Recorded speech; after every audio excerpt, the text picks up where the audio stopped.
पंजाब के अंदर रंगला पंजाब जो है वो आज जो रंग है वो लहू का रंग हो गया, लाल रंग हो गया। जब यहाँ की पुलिस के हेडक्वार्टर सिक्योर नहीं है तो आम इंसान आप कहाँ तक सोच सकते हैं कि वो सिक्योर होगा। तो भगवंत मान जो है वो सिर्फ सामने एक दिखावा है। जो शीशे के पीछे खड़ा व्यक्ति है वो दिल्ली का मुख्यमंत्री है, तो वहीं से ही वो रिमोट कंट्रोल जो है चल रहा है। पंजाब स्टेट का मुख्यमंत्री जो है वो बॉडीगार्ड बन के गाड़ी के अंदर बाहर लटक के घूम रहा है जब केजरीवाल वहाँ पे रोड शो कर रहे हैं। तो ये अगर मुख्यमंत्री चाहे वो हमें वो पसंद है या नहीं है, वो हमारा मुख्यमंत्री है, हमारे पंजाब का मुख्यमंत्री है। अगर वो बॉडीगार्ड की एक इमेज के अंदर अगर घूमेगा तो आप उसको जस्टिफाई करते हैं? क्या ये आपका और मेरा अपमान नहीं है कि हमारे प्रदेश का मुख्यमंत्री बॉडीगार्ड बना घूम रहा है किसी और प्रदेश के मुख्यमंत्री का?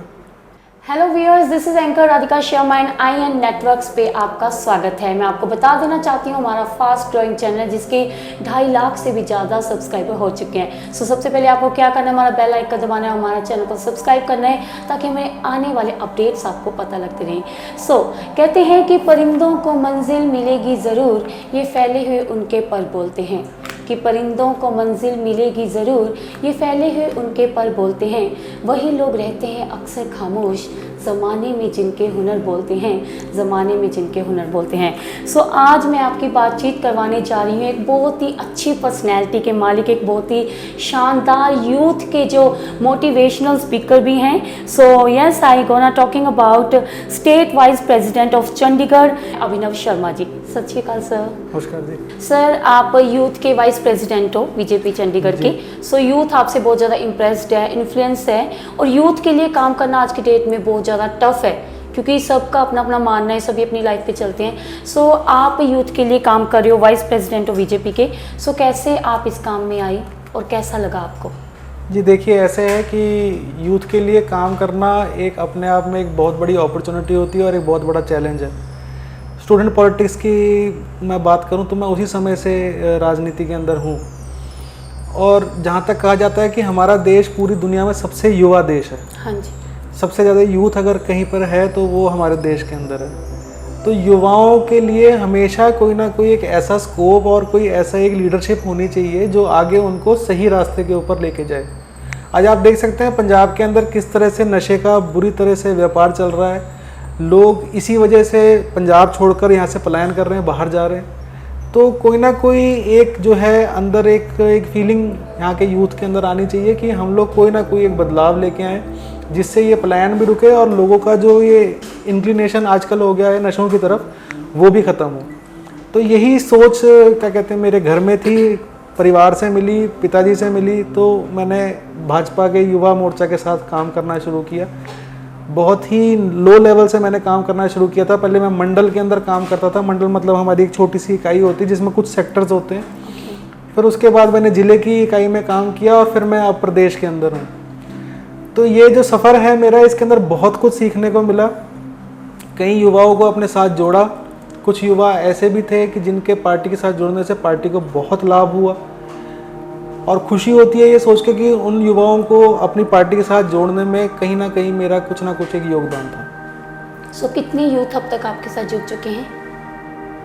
अगर मैं संख्या की बात करूं तो ऐसे है कि हम क्वांटिटी के ऊपर ज़्यादा बिलीव नहीं करते, क्वालिटी के ऊपर बिलीव करते हैं। तो हाँ, मेरे को ऐसा लगता है कि मैं कुछ क्वालिटी यूथ जो है वो पार्टी के साथ जोड़ पाया, जो आज पार्टी के साथ आप आधी रात को भी बुला लें अगर उनको, तो वो बिना किसी लालच के या बिना किसी कोई उनका मोटिव के बिना सिर्फ पार्टी को और देश को आगे रख के वो पार्टी के काम के लिए आप तत्पर रहते हैं। यस, क्वालिटी मैटर करती है क्वांटिटी से ज़्यादा। सो जैसे पंजाब की गवर्नमेंट की बात की जाए, जो पंजाब की गवर्नमेंट है, मीन्स कहते हैं कि बहुत बड़ा बदलाव आया है। 70 साल पुराने जो वृक्ष थे वो उखाड़ कर फेंक दिए आम आदमी पार्टी ने। सो आम आदमी पार्टी है जो एकदम से पंजाब में आई है, इनका पहला यहाँ पे है ना, स्टार्टअप बहुत मुश्किल होता है। सो पंजाब का यूथ इसको कैसे देख रहा है, जो पंजाब की पहले तो ये देखें कि ये कोई स्टार्टअप नहीं है, ये काफ़ी दिनों से पंजाब के अंदर ट्राई कर रहे थे। और पिछली बार भी आपने देखा होगा, इन्होंने पिछली बार भी इलेक्शन लड़ा था, तो पिछली बार ये सत्ता हासिल नहीं कर पाए थे। तो इस बार बाय हुक और बाय क्रुक इन्होंने सत्ता हासिल की है। जो पंजाब की जनता ने जनादेश दिया है, मैं उसका बहुत बहुत स्वागत करता हूँ। लेकिन जनादेश मिलने के बाद काम आता है जो सत्ताधारी दल है, जिसको सत्ता मिली है, उसका काम वहाँ से शुरू होता है। लेकिन अब आप ये देखिए कि क्या ये एक कॉमन, आप भी पंजाब में रहते हैं, मैं भी पंजाब में रहता हूँ, तो हम ये देखें कि हम 90+ सीट उनको दे के पंजाब ने उनको जिताया, पूरा भरोसा दिखाया उनके अंदर, और बहुत से पॉलिटिकल दल थे जो इस रेस के अंदर थे, लेकिन इनके ऊपर लोगों ने भरोसा दिखाया। तो क्या आपको लगता है, मैं उल्टा आपसे ही पूछता हूँ, क्या आपको लगता है कि खरे उतर पाए? बिल्कुल मेरे हिसाब से तो नहीं उतर पाए, क्योंकि जो इन्होंने वादे और जो इन्होंने सपने पंजाब के लोगों को दिखाए थे, वो अभी चंद महीनों में ही लोगों के टूटते हुए नज़र आ रहे हैं। अब आप ये देखिए कि किसान जो हैं वो दोबारा से परेशान है। किसान इनके घर के सामने, मुख्यमंत्री के घर के सामने जाके प्रोटेस्ट भी कर चुके हैं। जितने जो मुलाजिम हैं जिनको पक्का करने का इन्होंने वादा किया था, वो जाके प्रोटेस्ट कर चुके हैं।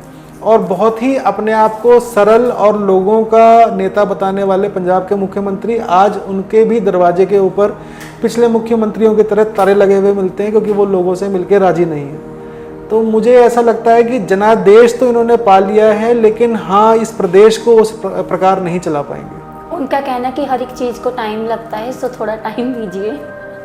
नहीं, हाँ, आपकी बात ठीक है, हर एक चीज़ में टाइम लगता है और हमें उनको टाइम देना भी चाहिए। लेकिन वो कहते हैं ना, एक हिंदी की कहावत है कि पूत के पाँव जो है वो पालने में नज़र आ जाते हैं। तो हमारे को वो जो पालने के अंदर वो पाँव नज़र नहीं आ रहे। और जो मतलब ऐसे है ना जी कि अगर नींव डलने में, तो मतलब नींव से पता चल जाता है कि इमारत कैसी होगी।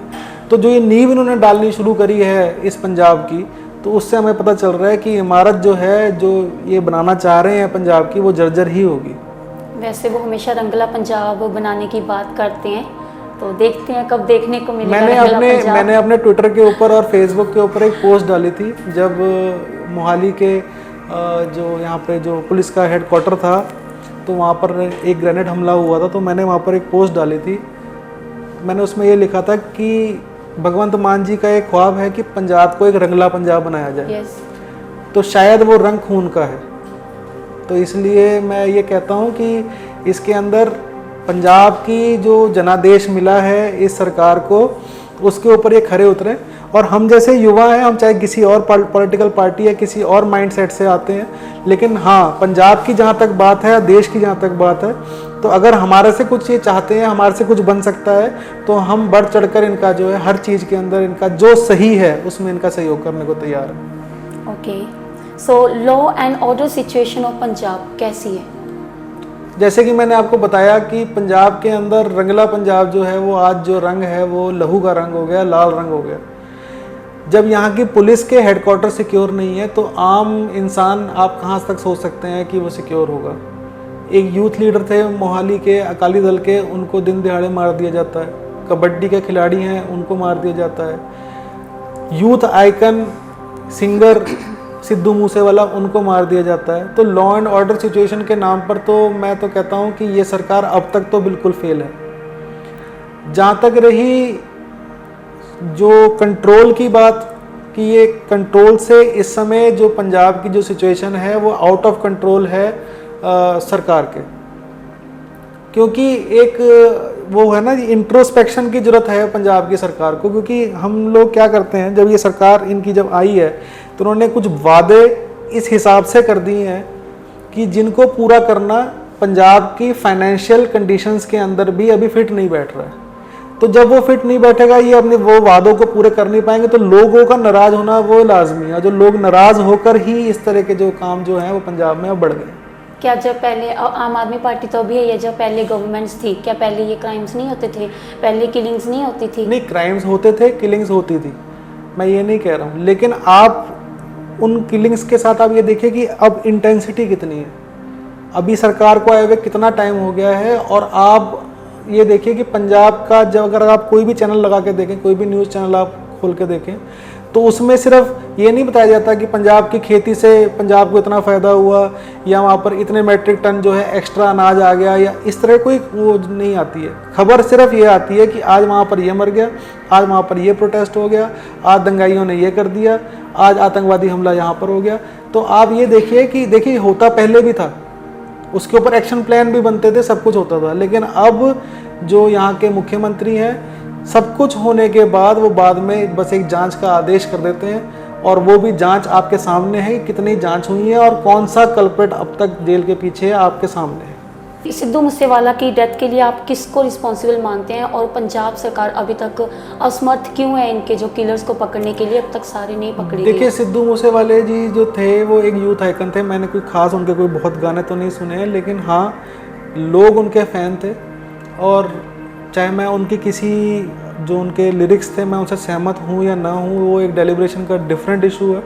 लेकिन हाँ, अगर हम इसको इस हिसाब से लें कि माँ बाप का अकेला अकेला वो लड़का था जिसको इस तरह से जो है मार दिया गया, इतनी बेरहमी से मार दिया गया, तो पंजाब सरकार को कम से कम इंसानियत के नाते ही कुछ ना कुछ ऐसा करना चाहिए था अब तक कि जिससे जो है परिवार को, जो इतना बड़ा लॉस है, खैर उसकी कोई भरपाई नहीं हो सकती, लेकिन कम से कम उनके जख्मों पर मरहम लगाने का तो काम वो कर ही सकते थे। अब आप ये देखिए कि सिद्धू मूसेवाले के जो कत्ल के अंदर जो वेपन यूज़ हुए हैं वो रशियन मेड वेपन है, और वो वेपन पाकिस्तान भी यूज़ नहीं करता है, वो वेपन अफ़गानिस्तान भी यूज़ नहीं करता है, हमारा देश भी यूज़ नहीं करता है। वो वेपन रशियन आर्मी यूज़ करती है। और सोच के मतलब मेरे को हैरानी होती है इस बात की कि वो वेपन वो यहाँ पर लेके कैसे आए, तो कितना बड़ा एक सिक्योरिटी लैप्स है। अब वो कम से कम भी 2-2.5 फुट का वेपन होगा, उसको जब यहाँ पर वो लाया जा सकता है छुपा के, तो इस पंजाब के अंदर मतलब लॉ एंड ऑर्डर सिचुएशन का हालत देखिए क्या है कि आप कुछ भी ला सकते हैं यहाँ पर। इसी वजह से जितना मर्जी कोई कह ले, नशों से होने वाली मृत्यु जो है वो पंजाब के अंदर पिछले, अगर हम किसी भी सरकार से अगर हम कंपैरिजन करें तो इस समय जो है वो बढ़ गई है। तो बात करते हैं पंजाब गवर्नमेंट की, जो इलेक्शन से पहले वादे किए गए थे, किस हद तक वो वादे पूरे हो गए हैं? देखिए, पंजाब के जो लोग हैं वो बहुत सेल्फ रिस्पेक्ट रखने वाले लोग हैं, और पंजाब ने ही एक पूरे देश के अंदर ट्रेंड शुरू किया है कि मूछें खड़ी करके रखने का। तो पंजाब के लोगों को इन्होंने ये एक आश्वासन दिया था और एक इन्होंने लालच दिया था कि हम फ्री की बिजली, फ्री का पानी, ये सब देंगे। लोग आ गए उस झांसे के अंदर, जबकि पंजाब के लोग तो खुद मेहनत करने वाले लोग हैं। इस तरह की चीज़ें, फ्री की चीज़ों की हमारे को ज़रूरत नहीं है, लेकिन उसके बावजूद भी हमने इनको जनादेश दिया और सरकार के अंदर इनको लेके आए। सरकार बनते ही दूसरे या तीसरे दिन ये देश के गृह मंत्री और प्रधानमंत्री से मिलने गए और कितने ही करोड़ों के इन्होंने पैकेज का उनसे उन्होंने मांग करी कि अगर आप मुझे वो पैकेज देंगे तभी मैं पंजाब के अंदर जो मैंने वादे किए हैं वो मैं पूरे कर पाऊँगा। इस पर मैं आपका एक क्या कहते हैं आपकी मैं एक लेके जाना चाहूँगा आपका अटेंशन उस चीज़ के ऊपर कि केजरीवाल पुरानी वीडियोज़ है जिसके अंदर वो कहते हैं कि मैं यहाँ से इतना पैसा बचा लूँगा, मैं वहाँ से इतना पैसा बचा लूँगा, ये कर लूँगा, वो कर लूँगा, और इतना पैसा बच जाएगा, लोगों को फ्री में चीज़ें भी दे दूँगा और जो कर्जा भी उतार दूँगा। कहाँ गए वो वादे? तो इसलिए हम इमेच्योरिटी के अंदर या फिर सिर्फ सत्ता हासिल करने के लिए जितना मर्जी झूठ बोल रहे हैं, झूठ हम आज बोल सकते हैं, लेकिन जब झूठ का कल एग्ज़ाम का जब वो रिज़ल्ट आएगा तो वो आज रिज़ल्ट आपके सामने है। पंजाब के लोगों को जो उन्होंने झूठ बोले थे, आप देखिए मैं मोहाली में रहता हूँ, मोहाली के अंदर आप देखिए कॉन्टिन्यूस 1 घंटे के बाद जो है लाइट आपकी जानी ही जानी है। इंडस्ट्रियल एरियाज़ के अंदर 1 घंटे 2 घंटे के बाद लाइट जानी जानी, चाहे उसके 2 मिनट बाद दोबारा आ जाए, तो आप उसका भी एक मोटिव समझिए, क्योंकि मैं खुद टेक्निकल बैकग्राउंड से हूँ तो मैं आपको उसका एक मोटिव समझाता हूँ। जैसे आपकी लाइट चल रही है रेगुलर, आपने बीच में एक बारी कट कर दिया, तो जो बड़ी मशीनरी चल रही है आपकी वो उस समय कट हो गई, दोबारा गर्म होने में या बिजली खर्च करने में उनको जितना टाइम लगेगा उतनी देर में आपकी बिजली वो बच जाएगी, वो बाकी जगह पर डिस्ट्रीब्यूट हो जाएगी। तो अब हमें ये सुनने में बड़ा अच्छा लगेगा कि हाँ वो डिस्ट्रीब्यूट हो गई, बड़ा फ़ायदा हो गया, लेकिन आप ये सोचिए जो बड़े कारखाने की मशीन चल रही थी जिसकी चलते चलते आपने प्रोडक्शन के अंदर भी में हॉल्ट कर दिया, उनको कितने लाखों का नुकसान होता होगा।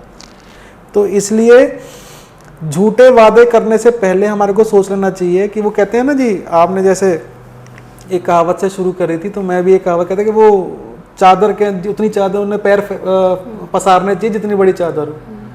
तो इनको अपनी चादर को जो है नाप लेना चाहिए था और उसके बाद जो है पंजाब के लोगों से झूठ बोल देना चाहिए था। ओके, सो पंजाब गवर्नमेंट को कहा जाता है कि ये एक रिमोट कंट्रोल है, तो आपको क्या लगता है ये रिमोट कहाँ से ऑपरेट हो रहा है, कौन ऑपरेट कर रहा है? देखिए, सरकार बनने से पहले तो भगवंत मान जी लोगों से मिलते थे, लोगों के मसीहा की तरफ अपने आप को उन्होंने एक इमेज बनाई। उन्होंने अपनी वीडियो शूट्स भी इस तरह से करवाई थी कि रास्ते में जा रहे हैं, लोगों को हाथ जोड़ते हुए जा रहे हैं, लोगों के मतलब कोई अपना दुख बता रहा तो वो रो रहे हैं। पर तो उनको ये समझ नहीं आता कि उसी समय जब वो रो रहे थे तो वहाँ पे कैमरा कैसे पहुँचा। चलो वो डेलिब्रेशन है एक। लेकिन अब आप ये देखिए कि जैसी सरकार बनी है तो जो पुराने टीचर्स हैं जिनको पक्का नहीं किया गया वो जाके उनसे मिलना चाहते हैं तो उनको मिलने का कोई समय नहीं मिलता।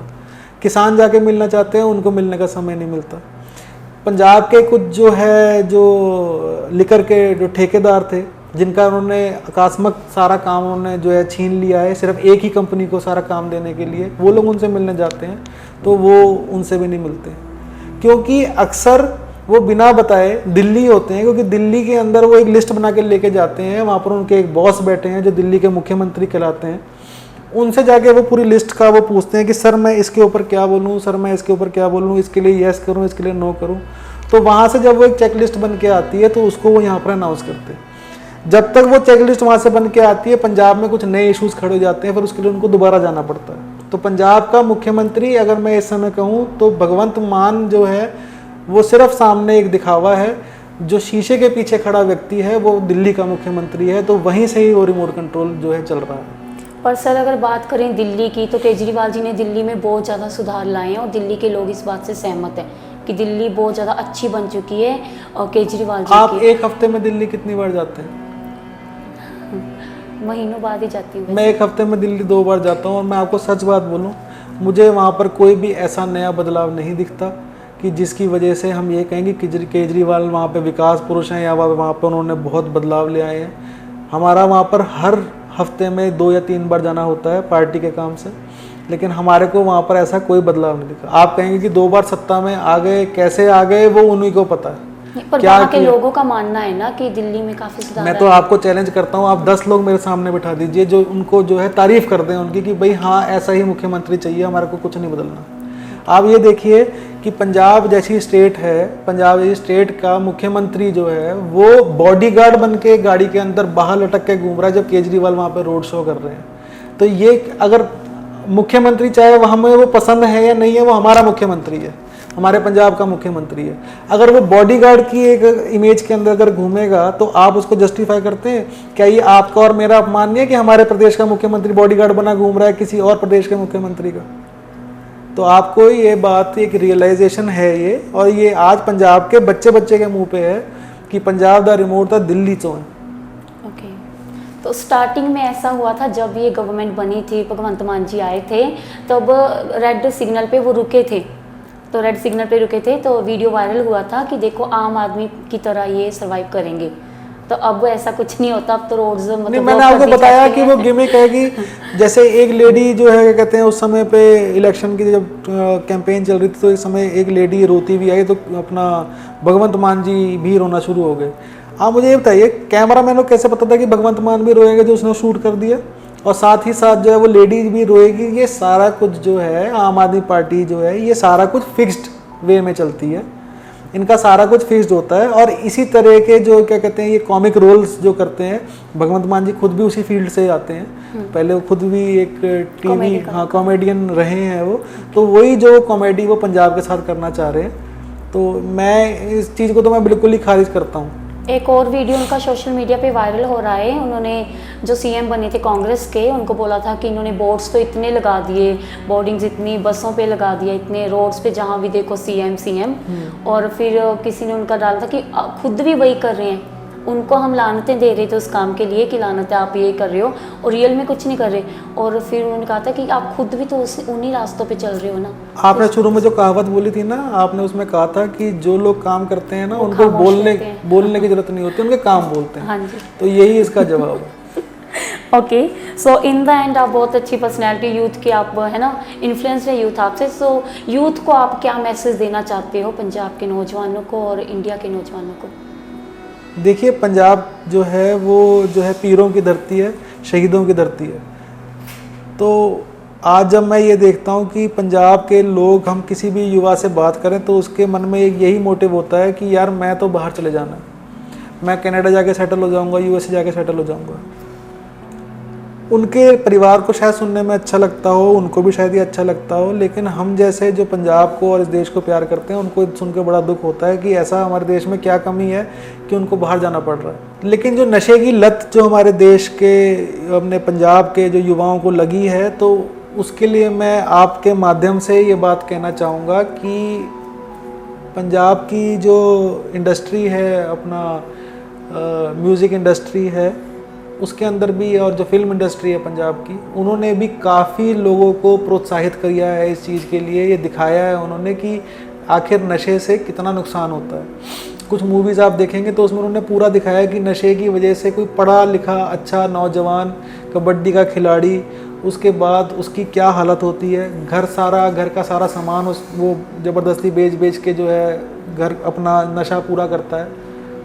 तो ये ही मेरा आप सबको एक मैसेज है कि जो ये नशे की लत है, इससे हम जितना दूर रह सकें उतना ही अच्छा होगा। हम युवा हैं और जो यूथ है वो खुद में एक बहुत बड़ा नशा है। तो इस नशे से बड़ा कोई नशा नहीं है। तो हम जो युवा जो काम कर रहे हैं, तो अगर हम उसी नशे के, मैं खुद एक उसी नशे का आदी हूँ कि मैं यूथ हूँ, तो यूथ के लिए ही काम करना चाहता हूँ।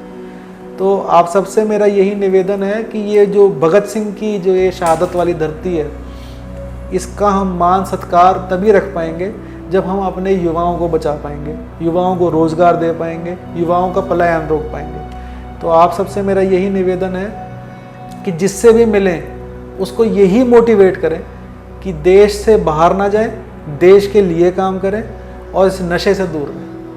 थैंक यू सर, आपने अपना कीमती समय हमें आपका दिया। बहुत बहुत धन्यवाद। हमें बहुत अच्छा लगा। सो ये थे state vice president Chandigarh BJP की यूथ के वाइस प्रेसिडेंट अभिनव शर्मा जी, जिन्होंने पंजाब गवर्नमेंट को लेकर कई मुद्दे उठाए हैं कि गवर्नमेंट का रिमोट कंट्रोल किसी और के पास है, अच्छे से काम नहीं करी, जो वादे किए थे अब तक पूरे नहीं हुए, किलर्स को नहीं पकड़ा।